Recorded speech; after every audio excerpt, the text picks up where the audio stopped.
despite discrimination against her as a woman in a male-dominated industry, Esenam Akyea has managed to sail through her career as an architect for the past 25 years. Ahead of the Joy News Habitat Fair, we bring you her story on the Joy Business Van.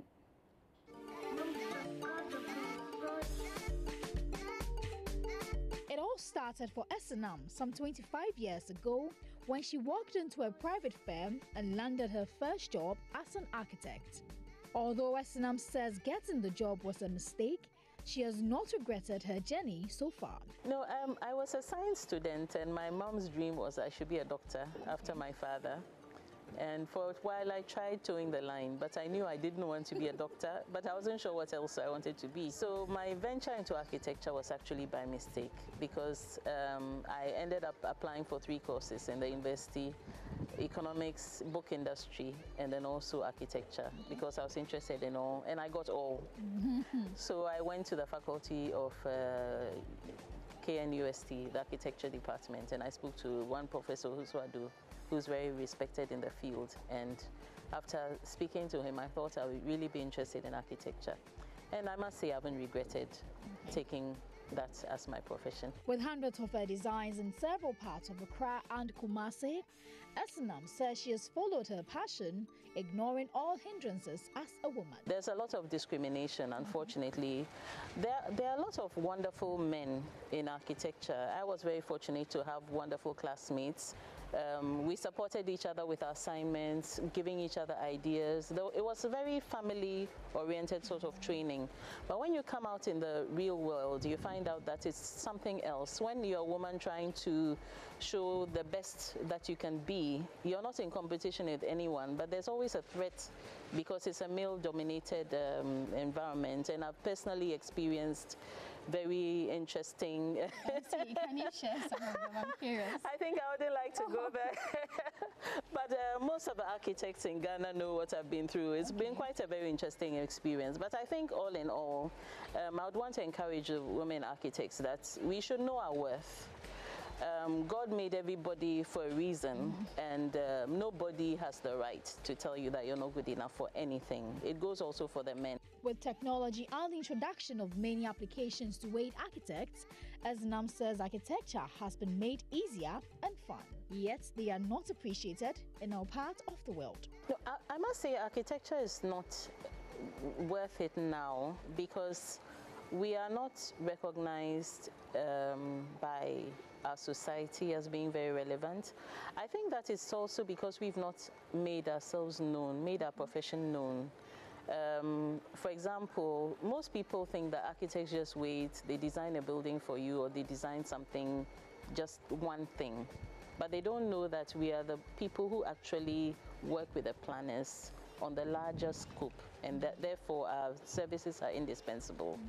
I'm hoping that we will get to a point where it's understood that the way we are growing as a country, we need the architect to actually translate the environment into the way it should be.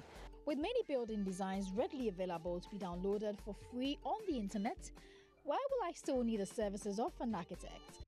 There are a lot of things online, but then when you translate them into the Ghanaian context, you find out that the design doesn't really work. So you need a local architect who can translate your vision into what you need, and then look at the climate as well. Look at even the way we Ghanaians live. Yes, we are not as traditional as we used to be. We've been exposed with so many things, but it's the Ghanaian architect who can actually translate what you want so that you're very happy with it. We understand our psychology, the psychology that goes into architecture. We understand our culture. It's all into architecture, and that's why we need to engage a Ghanaian architect to advise you on how to get your dream on paper. Now with so much experience in her field, Esenam says her passion for her job increases by the day. Although she has not yet built what can be considered as a national monument, to Esenam, every home she designs brings her satisfaction. So even before I put up a building, Yes. I need to have an architect. But then what are the basic things I should look out for in putting up a structure? First of all, location. Location means a lot. These days we know that there are people bring all sorts of things up next to your building which will affect its value in the future. So location is one, proximity to your children's school, proximity to your work and everything else. And then apart from that, it then depends, even the land itself you have to look at. Sometimes the land is not very good for construction. It could be marshy. So for example, here used to be extremely marshy, but then now we've done something about it to to improve it. But if you don't look at that from the beginning and you don't budget for it, you're caught by surprise. Architecture for Esenam goes beyond designing buildings. Managing and maximizing the potential of every space, she says, is key. It should also not just consider the present, but also the future. And this, she says, should be the focus of government when planning the nation. There has to be a conversation between government and the Ghana Institute of Architects, Engineers and Planners. We are overcrammed, our schools are overcrammed because our population has more than doubled since independence. It's actually gone 4 times since independence, and our facilities haven't grown proportionately. We talk about, industrialization to provide jobs, agriculture to provide jobs, energy being more efficient. All that is around architecture. How can we as a country move to the next level? And from this sort of, we are now above poverty, but not quite there yet. A building is more than just a roof over a head. In Esenam's words, it is a tool for growth.